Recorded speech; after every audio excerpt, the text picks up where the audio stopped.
saya calon guru penggerak angkatan 11 Kabupaten Bekasi. Sekarang di samping saya ini sudah ada Bapak Uun Rustandi SPD. Beliau merupakan Kepala Sekolah SD Jaya Laksana 01 Kecamatan Cabang Bumin, di mana tempat saya bertugas. Assalamualaikum Pak. Waalaikumsalam. Sebelumnya saya berterima kasih ya Pak ya, karena Bapak sudah meluangkan waktunya hari ini untuk saya. Bagaimana kabarnya Pak? Alhamdulillah. Alhamdulillah baik ya Pak ya. Di sini saya ada tugas ya untuk mewawancarai beberapa kepala sekolah terkait modul yang sedang saya pelajari, yaitu pengambil keputusan berbasis nilai-nilai kebajikan sebagai pemimpin. Mohon izin dulu ya Pak ya, karena saya akan mengajukan beberapa pertanyaan kepada Bapak. Iya, pasti. Yang pertama, bagaimana Bapak dapat mengidentifikasi kasus-kasus yang merupakan dilema etika atau rujukan moral? Oh ya, terima kasih.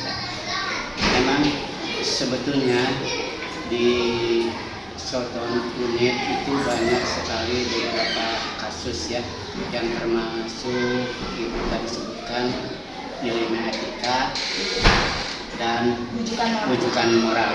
Iya. Nah, di sini saya kalau ada semacam kasus tadi itu selalu mengidentifikasi ya, jika itu emang apa kasusnya itu, apakah dilema etika ya, atau rujukan moral. Nah, kalau untuk dilema etika itu pilihannya antara benar sama benar, tuh ya. Tapi beda dengan rujukan moral. Nah, di sini rujukan moral itu biasanya bertentangan atau bersinggungan dengan hukum. Makanya di sini perlu saya sebagai kepala sekolah itu mana yang harus kita ambil yang terbaik ya. Jangan sampai kita bersinggungan dengan hukum. Jadi dihadapkan dengan kasus ini, jadi kita harus tahu mengambil keputusan sesuai dengan kondisi sekolah kita, yaitu dengan memperhatikan situasi guru, anak. Nah, itu yang harus dipertimbangkan. Baik Pak. Lalu bagaimana Bapak menjalankan pengambilan keputusan di sekolah Bapak ini, terutama untuk kasus-kasus di mana ada dua kepentingan yang sama-sama benar atau sama-sama mengandung nilai kebajikan? Emang setiap kasus itu ada pemecahan masalah ya. Nah, di sini menjadi dilema juga, karena dua-duanya biasanya itu memang bagus. Kita harus lihat dulu dampak atau manfaatnya dulu terhadap yaitu stakeholder sekolah. Jadi pilihan mana yang lebih mendapatkan banyak manfaat dulu yang diprioritaskan ya. Tapi sebagai kepala sekolah dalam mengambil keputusan itu tidak luput minta masukan dari teman-teman sejawat ya, dari stakeholder. Itu salah satunya. Baik ya Pak ya. Kemudian selanjutnya langkah-langkah atau prosedur seperti apa yang biasa Bapak lakukan selama ini dalam mengambil keputusan? Iya. Di sini ada beberapa langkah yang saya lakukan ya. Di antaranya setiap ada kasus itu saya tidak langsung memutuskan, tapi saya selalu minta pertimbangan, karena kita kerja itu kita sendiri. Kita minta pertimbangan dari pihak lain ya. Misalnya dari pihak teman guru ya, dari pihak luar daripada kita, yang misalkan contoh teman sekolah, stakeholder, pengawas itu kita. Nah, baru masukan dari dia itu baru kita ambil dan kita putuskan. Jadi tidak semua masukan dari itu kita putus, tidak. Tetap yang memutuskan itu adalah kepala sekolah. Itu salah satunya ya. Jadi Bapak meminta saran mungkin ya Pak ya, Iya. diskusi dengan berbagai pihak dulu ya Pak ya sebelum memutuskan keputusan Iya, ya. betul. Untuk selanjutnya hal-hal apa saja yang selama ini Bapak anggap paling efektif nih dalam mengambil keputusan di dalam kasus-kasus dilema etika itu? Ya. Nah, di sini ada langkah-langkah ya. Jadi sebelum mengambil keputusan itu kita selalu berkomunikasi dengan guru, dengan operator sekolah, bahkan sampai penjaga, supaya ingin mendalami ya karakter dan mengenal situasi yang ada. Jadi kita kadang-kadang kita yang namanya kepala sekolah itu nyari masukan ya dari teman. Sebab kasus itu biasanya yang berhadapan dengan guru, penjaga itu biasanya dia langsung berhadapan. Nah, baru kalau dia ada permasalahan mengadukan ke saya, baru saya ngasih jalan keluar. Itu pun kita pertimbangkan teman-teman ya.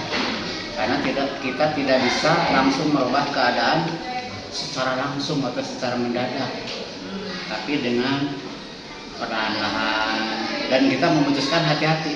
Yang penting kita jangan sampai bisa merugikan orang lain, itu aja kuncinya. Kita mengambil keputusan yang terbaik Ya. dan tidak merugikan mereka ya. Lalu untuk itu, apakah Bapak memiliki sebuah tata kelola atau jadwal tertentu dalam sebuah penyelesaian kasus dilema etika, Pak? Apakah Bapak menyelesaikannya di tempat atau memiliki sebuah jadwal untuk menyelesaikannya? Iya.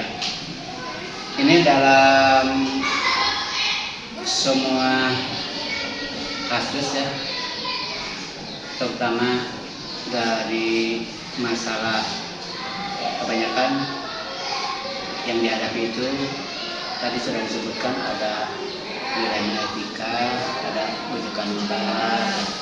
Itu terutama yang sering saya tangani itu kebanyakan di sekolah itu adalah di dilema etika. Iya. Itu saya selalu mengadakan semacam tempat atau ruangan, walaupun tidak luas, tapi kita untuk mengantisipasi kalau sampai terjadi semacam dilema etika tadi. Ada aja program kita selama 1 minggu itu. Kalau saya yakin kalau yang namanya dilema etika itu selalu ada. Itu tergantung dari laporan guru atau penjaga gitu.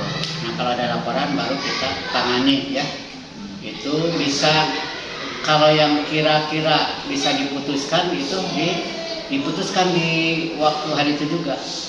Tapi kalau yang bersifat panjang ya, itu bisa kita minta solusi atau minta pendapat ke stakeholder yang bersangkutan, istilahnya yang bisa memecahkan permasalahan. Tapi tetap kuncinya adalah yang pihak yang bersekolah. Iya. Dan kepala sekolah yang akan mengambil keputusannya Pak ya. Jadi tergantung kasusnya ya Pak ya, apakah itu berat atau ringan. Nah, itu. Jadi tetap ada skala prioritas mungkin ya Pak ya. Iya, ada yang bisa langsung diputuskan, ada yang ditunda dulu. Iya. Baik Pak. Ya. Lalu adakah seseorang atau faktor-faktor apa yang selama ini mempermudah atau membantu Bapak dalam mengambil keputusan pada kasus-kasus dilema etika? Oh, itu banyak ya. Jadi semua permasalahan itu pasti ada solusi, ada jalan keluar, tapi tidak bisa memutuskan sendiri. Kita ngambil masukan-masukan dari teman-teman kita. Dan Iya. kadang-kadang suatu permasalahan itu tidak bisa langsung ditangani. Kita minta pertimbangan, yaitu pertimbangan dari tadi sudah disebutkan, pertimbangan dari kepala sekolah, mungkin kalau ada pertimbangan dari teman kepala sekolah juga sama, dari pihak luar lah, ya, kemudian dari pihak pengawas. Yang lebih penting adalah dari teman-teman kita yang ada di ruangan itu tempat kita kerja. Sebab permasalahan itu berasal dari situ. Kan begitu. Banyak yang membantu ya Pak ya. Ya, banyak yang membantu. Dari semua hal yang telah disampaikan nih Pak, pembelajaran apa yang dapat Bapak petik dari pengalaman Bapak mengambil keputusan dilema etika ini? Ya, dari semua permasalahan atau istilahnya dilema etika itu yang bisa saya ambil itu, semua permasalahan itu bisa diselesaikan yaitu dengan niat yang ikhlas, ya, dengan niat yang ikhlas, yaitu yang tadi kita bisa dimusyawarahkan dengan teman kita yang ada di sekolah, bahkan komite sekolah. Sebab itu pengalaman saya, yang jelas tidak semua masalah itu pasti ada penyelesaiannya, yaitu dengan niat dan dengan hati yang ikhlas itu. Jadi berbuat sesuatu harus selalu ikhlas gitu ya Pak ya. Ya. Ya, baik Pak, terima kasih Bapak atas jawabannya. Semuanya itu sungguh sangat menginspirasi buat saya dan menambah pengetahuan juga wawasan bagi saya ya Pak ya. Iya. Semoga Bapak sehat selalu, sukses terus untuk Amin. Bapak. Ya, Amin. terima kasih. Ya. Wassalamualaikum warahmatullahi wabarakatuh. Waalaikumsalam warahmatullahi wabarakatuh.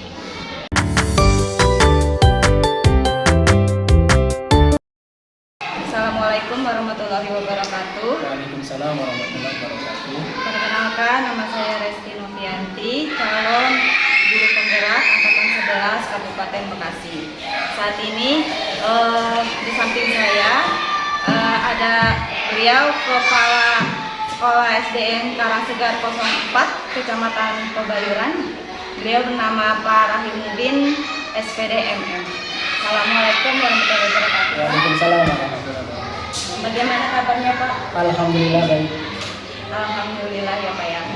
Sebelumnya saya berterima kasih pada Bapak karena sudah berkenan meluangkan waktunya hari ini.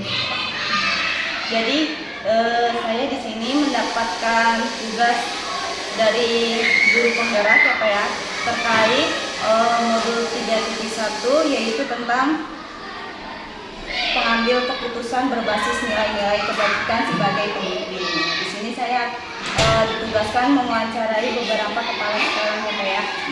Jadi saya mohon izin pada Bapak karena saya akan mengajukan beberapa pertanyaan. Kiranya Bapak berkenan untuk menjawabnya. Kita mulai ya Pak ya. Selama ini bagaimana Bapak dapat mengidentifikasi kasus-kasus yang merupakan dilema etika ataukah rujukan moral? Oh iya. Yang pertama itu saya mempelajari, lalu menyimpulkan kasus yang terjadi. Selanjutnya dari kesimpulan tersebut bisa dijadikan sebagai bahan untuk tindak lanjut pengambilan keputusan, baik yang berkenaan dengan dilema etika maupun Rujukan rujukan moral. moral. Iya. Oh, jadi seperti itu ya. Bapak mempelajari dan menyimpulkan dulu ya Pak ya. Selanjutnya, bagaimana Bapak menjalankan pengambilan keputusan di sekolah Bapak ini, terutama untuk kasus-kasus di mana ada dua kepentingan yang sama-sama benar nih Pak ya, atau sama-sama mengandung nilai-nilai kebajikan. Baik, ketika ada permasalahan yang benar-benar atau ada dua permasalahan yang mengandung dua kebajikan, Iya. berarti kan itu ada suatu masalah Iya. secara etika. Nah, perlu membuat langkah-langkah lah ya. Langkah-langkah yang pertama, kita juga perlu mengidentifikasi dulu ya, identifikasi dari masalahnya dulu sehingga kita bisa tahu masalahnya apa. Yang kedua, kita juga perlu mengidentifikasi pihak-pihak terkait ya dari masalahnya ada, terus siapa saja yang berselisih ataupun bermasalah dari permasalahan tersebut. Iya. Selanjutnya apa ya? Kita juga perlu mengidentifikasi alternatif lah ya, artinya kita juga bisa membuat gambaran ataupun juga mengumpulkan strategi bagaimana tentang penyelesaian masalah tersebut. Ada lagi, selanjutnya juga ada kita analisis lah ya, dari permasalahan yang sudah ada, terus orangnya juga sudah ada ya. Nanti data yang sudah kita kumpulkan kita analisis ya, kita nilai ya adakah keterkaitannya. Selanjutnya juga kita analisis resiko kita buat ya. Maksudnya apa? Ketika kita mengambil suatu keputusan ya, itu keputusan itu bisa menguntungkan atau merugikan. Jangan sampai keputusan kita ambil ada pihak-pihak yang dirugikan gitu ya. Selanjutnya ada lagi, kita itu yang terpenting itu bagaimana berangkat dari hati nurani lah gitu ya. Ketika kita mengambil suatu keputusan benar-benar berdasarkan atas dasar asas kebenaran, ini saja. Sehingga apa? Yang dihasilkan nanti bisa memuaskan, bisa diterima dengan baik. Jadi Bapak biasanya menggunakan langkah-langkah mengidentifikasi masalah dulu ya, dari pihak terkait yang diidentifikasi, kemudian mencari atau mengumpulkan strategi dalam menyelesaikan masalah ya Pak ya, kemudian menganalisis dan menganalisis risiko juga ya Pak ya. Selanjutnya dari hal-hal tersebut, apa saja yang Bapak anggap paling efektif dalam pengambilan keputusan pada kasus-kasus dilema etika? Yang saya ambil itu ya keputusan yang sekiranya efektif. Yang pertama pada dasarnya itu memiliki 3 prinsip ya, memiliki 3 prinsip resolusi. Yang pertama itu berpikir berbasis akhir ya, akhir. Ya, yang kedua itu orientasinya aturan yang benar. Yang ketiga itu adalah adanya dalam diri kita itu tekad yang baik lah ya. Artinya dalam ada niat ya, niat bagaimana penyelesaian itu bisa terselesaikan dengan baik.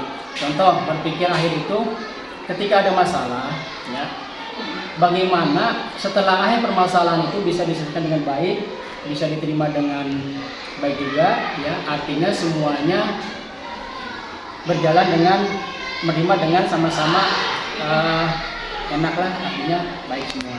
Yang kedua, menjalankan itu sesuai aturan. Ketika kita sudah menjalani sesuai aturan, otomatis kita bisa meminimalisir kesalahan. Artinya keputusan yang kita ambil ya bisa memuaskan semua orang. Dan yang terakhir tadi ada niat yang benar-benar dari diri kita untuk ya berusaha menyelesaikan yang baik. Itu ya perspektif yang lebih efektif itu ada 3 tadi. Jadi Bapak mempunyai 3 prinsip resolusi ya Pak ya, yang Bapak anggap paling efektif dalam mengambil keputusan. Lalu hal-hal apa saja yang selama ini merupakan tantangan dalam pengambilan keputusan dalam kasus-kasus dilema etika? Apakah ada tantangannya Pak? Ada ya.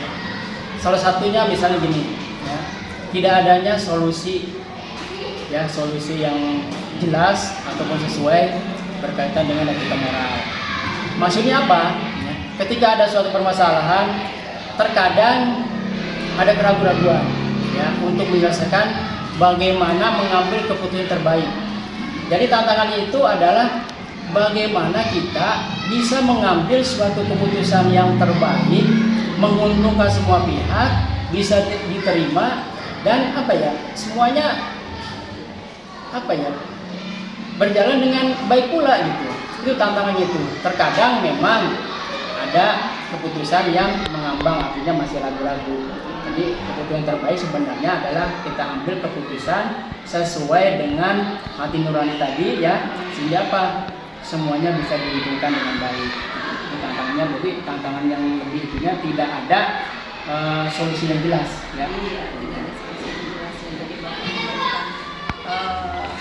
Jadi mencari keputusan yang bagaimana keputusan yang terbaik bisa menguntungkan semuanya ya Pak ya, dan memuaskan ya. Untuk selanjutnya ya Pak ya, apakah Bapak memiliki sebuah tata kelola atau jadwal tertentu dalam sebuah penyelesaian kasus dilema etika? Apakah Bapak menyelesaikan di tempat atau memiliki sebuah jadwal untuk menyelesaikannya? Bagaimana bentuk atau prosedur seperti apa yang Bapak jalankan? Oh iya, saya dalam arti di lembaga kami ya, itu sudah ada tata kelola tentang bagaimana penyelesaian dilema etika maupun satu lagi tuh bujukan bujukan moral. moral. Ya. Ketika ada permasalahan yang ringan, ya, itu mungkin bisa diselesaikan dengan secara langsung. Ya. Karena apa, aturan-aturan di luar kami itu yang mungkin ya, ada yang tertulis maupun tidak tertulis, ada kesepakatan, ada kebersamaan. Ketika ada permasalahan yang agak berat atau bahkan lebih berat, ya kita juga perlu membuat seperti tadi tahapan-tahapan seperti identifikasi dulu, ya kan, sehingga permasalahan jelas. Nanti setelah jelas dilihat dari sudut pandang yang mana, ya baru kita selesaikan, ambil keputusan yang terbaik. Gitu. Ya, jadi berdasarkan masalah-masalahnya juga ya Pak ya, Betul. ringan atau berat masalah yang akan dihadapi. Betul, Ya. ya. Lalu adakah seseorang atau faktor-faktor apa yang selama ini mempermudah atau membantu Bapak dalam mengambil keputusan? Ada, artinya ketika mengambil keputusan, memang sebagai pimpinan bisa mengambil keputusan sendiri. Namun yang lebih baik adalah ketika keputusan itu final, alangkah baiknya ya kita juga melibatkan stakeholder, keluarga sekolah, ya kan, sehingga apa? Ketika ada keputusan masalah-masalah yang berat, ya kita bisa bicarakan dengan baik-baik.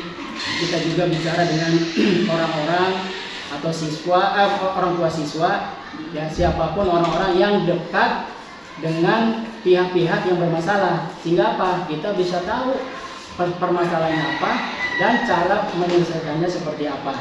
Itu jadi yang bisa membantu itu yang pertama kita menjalankan aturan yang benar, ya sudah benar, norma, etika dan sebagainya. Yang kedua ya mengajak stakeholder atau pihak sekolah untuk kita memusyawarahkan, kita ambil diskusi lah sehingga keputusan apa yang terbaik untuk masalah tersebut. Tidak merugikan ya. Betul. Nah, pertanyaan terakhir nih Pak ya. Ya. Dari semua hal yang telah disampaikan, pembelajaran apa yang dapat Bapak petik dari pengalaman Bapak mengambil keputusan dilema etika? Ya, pelajaran yang dapat dipetik bahwa setiap mengambil keputusan perlu mempertimbangkan etika dan moral, ya, sehingga apa keputusan yang kita ambil benar-benar bisa dipertanggungjawabkan, benar-benar menguntungkan semua pihak, benar-benar diterima dengan baik, ada nilai positifnya. Dan yang kedua, sebagai evaluasi diri ke arah yang lebih baik. Itu pendapat saya. Baik Pak, terima kasih Bapak ya atas jawaban-jawabannya. Sama-sama. Sungguh sangat menginspirasi dan menambah wawasan saya. Semoga sukses selalu. Amin. Semoga Bapak juga semakin sukses dalam Amin. berkarir, Amin. sehat-sehat selalu ya Pak ya. Terima kasih Bapak. Sama-sama. Assalamualaikum warahmatullahi wabarakatuh. Waalaikumsalam warahmatullahi wabarakatuh.